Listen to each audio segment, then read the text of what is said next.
Maplewood Heights was the kind of neighborhood that looked perfect from a distance. Lawns were trimmed to precise measurements, hedges sculpted into neat shapes, and flower beds seemed curated for magazine covers. The houses, each painted in soft, welcoming colors, aligned along immaculate streets where the asphalt gleamed as if freshly laid every morning. But beneath the polished exterior, there was a rule. An unspoken order enforced by Jim Hawthorne, the HOA officer. Jim was a man in his mid-40s, with a square jaw, sultan pepper hair, and eyes that seemed to scan every corner for imperfection. He wore the uniform of authority, a neat polo shirt embroidered with the HOA logo, khaki pants, and always a clipboard in hand. His shoes clicked sharply against the sidewalks whenever he walked his rounds, a rhythm that announced his presence like a metronome of control. To the casual observer, Jim was simply doing his job. To Maplewood Heights residents, he was a storm contained within a neatly pressed shirt. His pride in the rules was unmatched. If a mailbox was 2 inches too high, a flag not perfectly vertical, or a garden gnome slightly askew, Jim noticed. And he made sure the homeowners noticed, too. The streets had learned to yield to him. Neighbors would straighten their hedges mid-conversation, adjust the angle of a welcome mat, or hurry to trim an errant branch before he passed. Some whispered about him behind their hands, calling him the clipboard tyrant. But none dared openly challenge him. Fear, after all, was easier to maintain than confrontation. Jim thrived on this. Authority, in his eyes, was absolute. He measured his influence not by how well the community thrived, but by how well people complied. To him, respect was secondary. Obedience was everything. That morning, like every other, Jim made his rounds with unwavering attention. He paused at each house, clipboard in hand, jotting notes on minor infractions, a slightly tilted flag here, a cracked stepping stone there. Every note was another layer of his invisible empire. From a distance, children playing hopscotch on the sidewalk paused when he approached. Dogs tugged at their leashes, sensing tension, as their owners muttered apologies for trivial misalignments. A slightly muddy paw print, a loose leaf on the lawn. Jim's eyes missed nothing. He thrived on noticing, on correcting, on reminding everyone that in Maplewood Heights, he was the boss, his rounds were a performance, and he was the star. To him, every nod of acknowledgement from a compliant neighbor, every hurried adjustment of a yard or mailbox reinforced the illusion of power. He smiled faintly, satisfied, imagining the neighborhood as a machine he controlled, precise, orderly, predictable, but unknown to him. Today would be different. The calm rhythm of his perfect domain was about to be disrupted. Someone new was arriving in Maplewood Heights. Someone who didn't flinch at his scrutiny. Someone whose presence would challenge everything he believed about authority, rules, and respect. Jim didn't know it yet, but the illusion of his control, the meticulous order he had built, the fear he wielded, was about to meet its match. The quiet of Maplewood Heights was punctuated by the low hum of a moving truck approaching the cul-de-sac. Its engine rattled softly, echoing against the perfectly aligned houses. Jim Hawthorne, clipboard in hand, noticed immediately a new presence in his meticulously maintained domain. The truck pulled up in front of one of the vacant lots, and the rear door rolled open with a practiced hiss. Out stepped Alex Carter, a man in his late 30s, tall, fit, and composed. His hair was cropped short, his posture impeccable, and his gaze calm, taking in the surroundings with a quiet awareness that spoke of discipline and training. He wore casual polo and cargo pants, unassuming yet confident, carrying a few boxes without breaking stride. Neighbors peeked through curtains and over fences, curious. A child on a scooter paused mid-ride. Even the neighborhood cat slinked along the fence, watching. But no one, not even Jim, could anticipate the quiet authority Alex exuded, the kind that didn't shout, but made itself known. Jim squared his shoulders, gripping his clipboard tighter. His eyes narrowed. A new resident, he muttered to himself, Let's see how orderly this move-in is. He strode purposefully toward Alex, every step deliberate, clicking against the pavement like a warning bell. "Morning," Alex said, looking up from the box he was setting down. His tone was friendly but measured, projecting calm control. "Moving in today. I'm Alex Carter."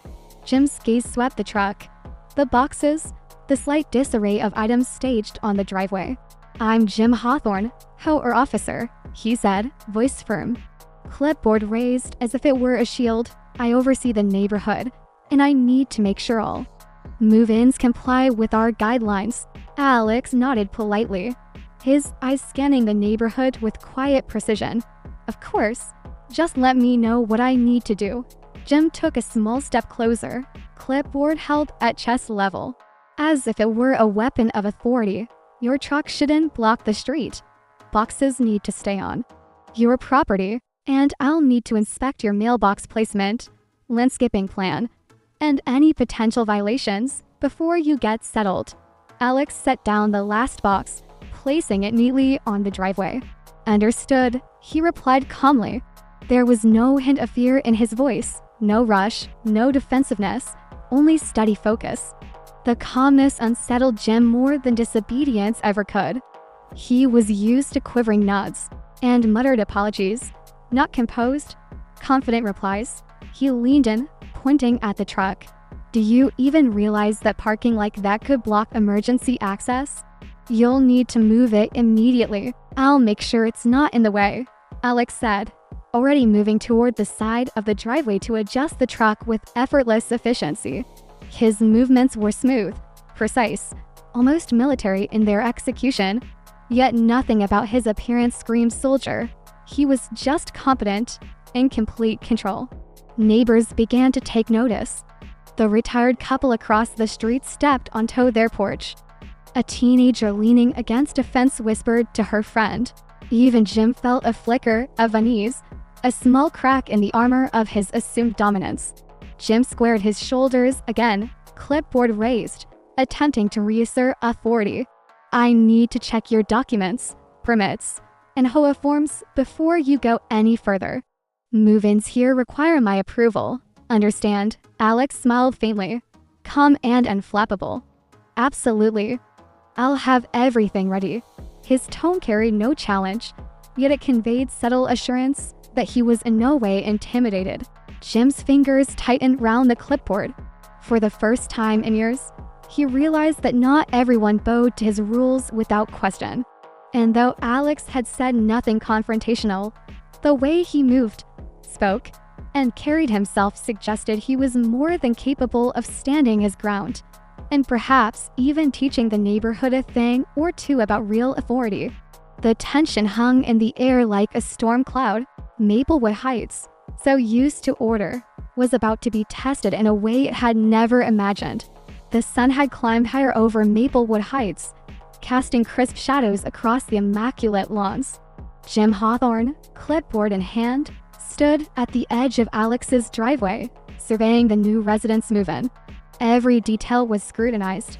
The slightly uneven stack of boxes, the position of the moving truck, even the angle of the welcome mat. "This," Jim barked, pointing at the truck, "cannot stay here. It's blocking emergency access. And the boxes are on the curb. That's against HOA guidelines." Alex looked up calmly from the last box he was arranging, his posture relaxed but purposeful. "I appreciate the concern," he said evenly. "I'll make sure the truck is moved, and the boxes are on my property." "No problem." Jim's eyebrows shot up. This casual, composed response was not the fear or flustered apology he expected. He stepped closer, clipboard raised. "Not a problem. You don't understand. I'm in charge here. Move-ins follow my approval. I enforce the rules. You need to comply immediately." Alex set down the box and folded his arms, his expression neutral and wavering. "I understand you enforce rules, and I respect that. But I also know what's required to comply. Let's handle this logically and efficiently." Jim's eyes narrowed. "Logical and efficient isn't the point. The point is that you obey me. You're new here, and I decide how things work. A few neighbors peered from behind hedges and fences, drawn to the tension. The retired couple across the street muttered to each other. Who does he think he is? Alex took a calm step forward, close enough for Jim to sense his presence without any aggression. I don't need to obey intimidation, Mr. Hawthorne. I follow rules, yes. But I also expect rules to be applied fairly and respectfully. Compliance should not be coerced by fear. Jim's face flushed, red creeping into his cheeks. He tapped the clipboard as if it were a gavel. You will comply with me. My authority in this neighborhood is absolute. Alex's voice remained steady, measured, and undeniably confident. Authority based on intimidation is fragile. I follow the law, core rules, and common sense. But respect is earned, not demanded. You have every right to enforce rules, but you do not have the right to treat me or anyone like a subordinate to fear. A hush fell over the neighbors. The tension in the air was palpable. Even the neighborhood dog paused mid-bark, sensing the unusual energy. Jim's hands trembled slightly on the clipboard, his usual composure cracking. He opened his mouth, trying to assert dominance again. But Alex's calm gaze held him in place. There was no aggression, no challenge, just the quiet assurance of a man who knew exactly who he was and what he could handle. For the first time, Jim realized, perhaps too late, that this was not a resident who would bend under his intimidation. This was someone else entirely. Someone who carried authority in their presence, not their words. And though the confrontation had just begun, the ground had already shifted beneath Jim's feet. The illusion of absolute control he had maintained for years in Maplewood Heights was showing the first cracks, and Alex was the force testing them. The neighbors leaned in closer. A teenage boy whispered to his friend, "Wow, he's not scared at all." Alex offered a polite nod to the neighbors, then turned back to Jim. Let's move forward respectfully, Mr. Hawthorne. Rules exist to guide, not to intimidate. Shall we proceed that way? Jim's jaw tightened. He wanted to shout, to assert himself, to regain the dominance he had always relied upon. But for the first time, he felt hesitation, uncertainty, and a flicker of self-doubt. And that hesitation would only grow. The late morning sun beat down on Maplewood Heights, highlighting the freshly painted mailboxes and trimmed hedges. Jim Hawthorne, clipboard now held like a shield, paced back and forth across Alex's driveway, each step deliberate, calculated to project control. Listen to me carefully, Jim barked, voice carrying across the cul-de-sac. I don't care how many moving trucks you've handled in your life. This neighborhood has rules, and I enforce them. Every inch of your property, every box, every car parked outside the lines is under my scrutiny. Non-compliance means fines. You understand? Alex, hands folded calmly in front of him, met Jim's glare without flinching. I understand perfectly, Mr. Hawthorne, and I'm ensuring everything is within compliance. There's no need for threats or intimidation. Jim's face reddened further, a vein pulsing in his temple. Threats? I'm simply enforcing what's required. Do you know how many residents I've had to find this month? How many complaints I've handled? Neighbors peek over fences, whispering to each other. Children stopped playing, sensing the tension like a physical presence.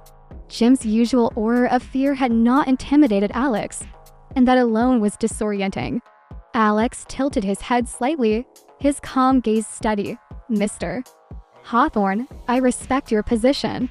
I respect the whole rules. But intimidation accomplishes nothing. It creates resistance. Compliance without understanding is hollow. You want order, but order comes from respect, not fear. Jim slammed the clipboard down on the hood of the moving truck. I don't have time for lectures. I am the authority here. Do you think your calm talk changes that? Rules exist, and you will follow them. Alex finally stepped closer, but his movements were deliberate, non-threatening. He gestured toward the driveway and the boxes with an almost imperceptible nod. I am following the rules. Every rule. But I also operate with awareness and efficiency. That's how things are done in the field.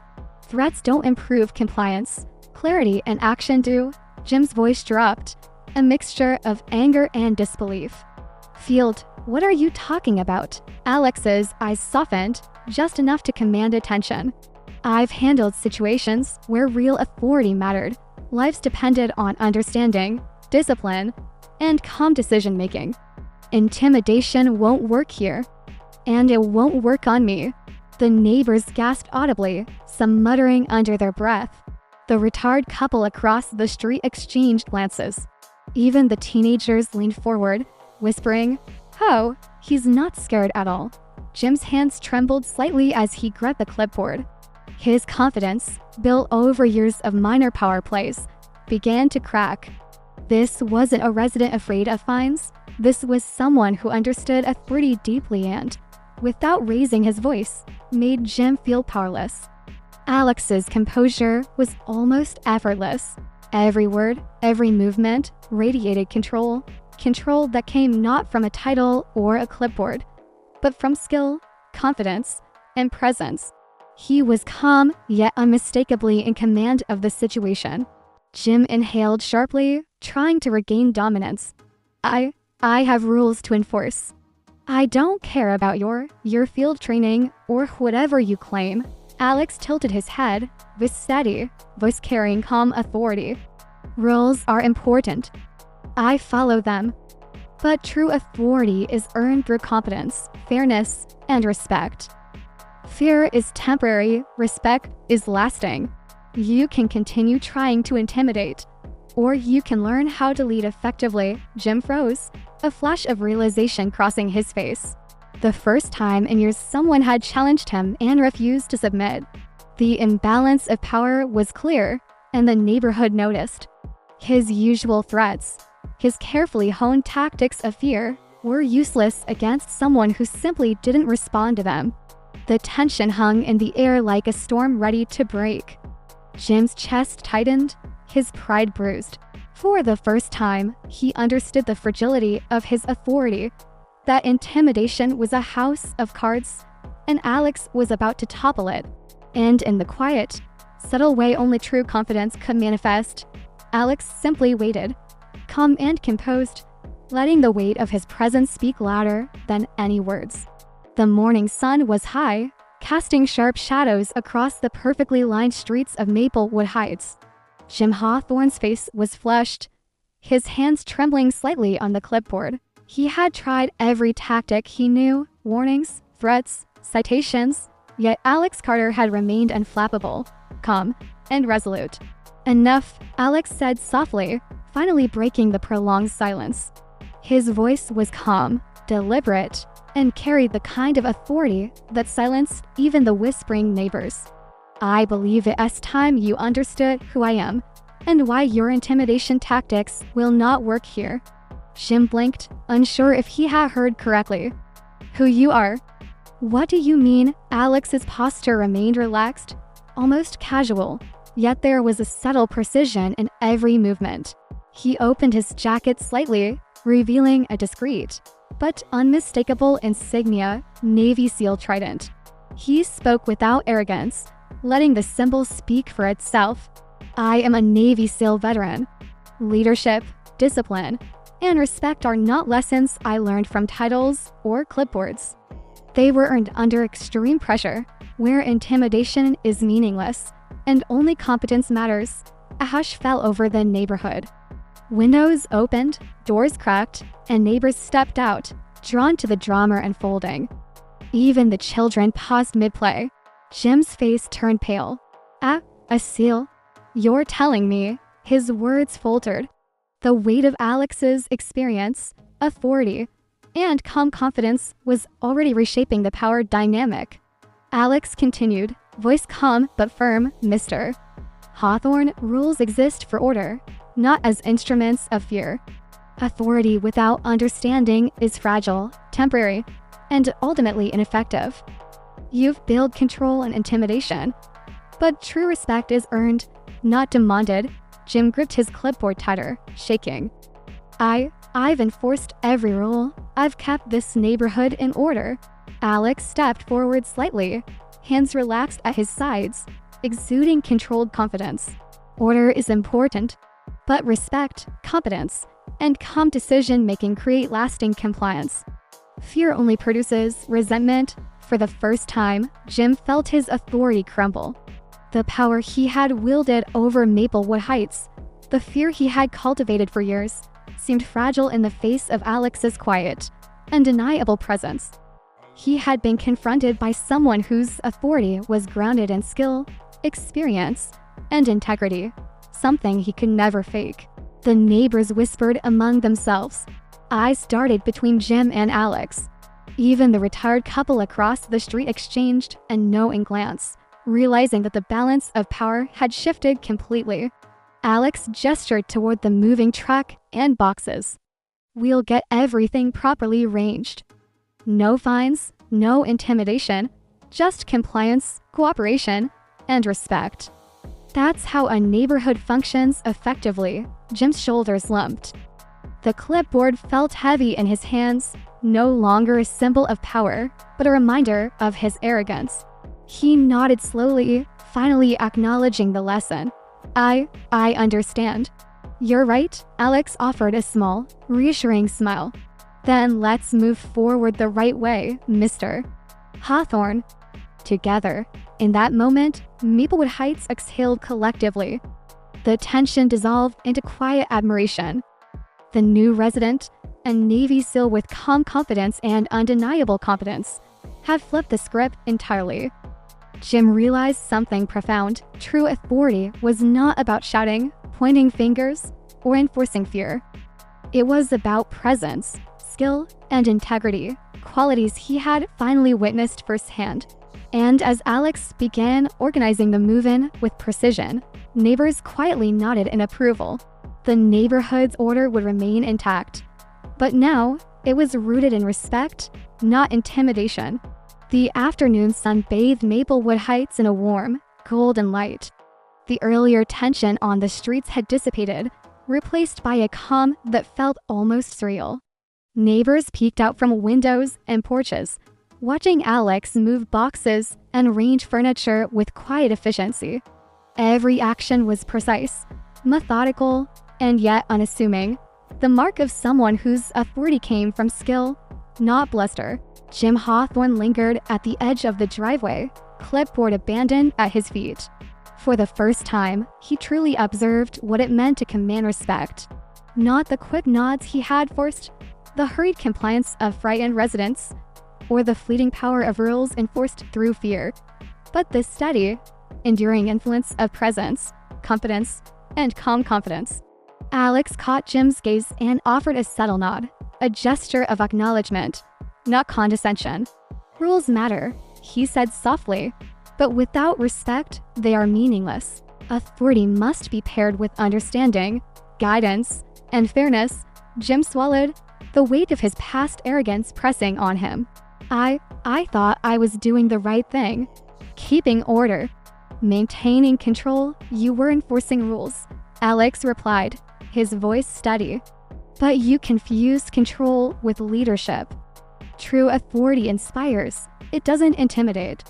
Today, you saw the difference firsthand. Jim nodded slowly, a quiet humility settling into his posture. The clipboard in his hands no longer symbolized dominance, but responsibility. Responsibility to lead with wisdom rather than fear. He understood, at last, that his long years of asserting authority without empathy had limited him, and that genuine respect was far more powerful than any fine or citation. Neighbors began to emerge more openly, offering smiles and nods to both men. The children returned to play on the street. A couple waved from a porch, and even the neighborhood dog trotted over, tail wagging. Maplewood Heights seemed to breathe again. The tension of the morning fully dissipated. Alex finished arranging the last of the boxes and stepped back, Surveying the neat driveway and organized move-in, he extended a hand toward Jim, not as a subordinate, not as a challenger, but as an equal. "Walk with me, Mr. Hawthorne. There's more to leading a community than enforcing rules. Let's make sure Maplewood Heights thrives." Together, Jim clasped the hand firmly, feeling the weight of humility and clarity settle within him. He had been schooled, not through humiliation, but through calm authority and example. In that handshake was a silent promise. He would protect, guide, and enforce with wisdom, not fear. As Alex walked toward his new home, Jim followed, side by side. The neighborhood watched in quiet admiration. For the first time, Maplewood Heights understood a powerful truth. Authority and respect were not the same, and intimidation was never a substitute for genuine leadership. By the time the sun began to dip toward the horizon, painting the sky in shades of amber and rose, the street was alive with laughter, greetings, and the subtle hum of a community restored. And in that restored harmony, Jim knew something had changed within him. The lessons of the morning, patience, humility, and the strength of calm authority would guide him from that day forward. The neighborhood had regained its order, but more importantly, it had gained respect earned the right way.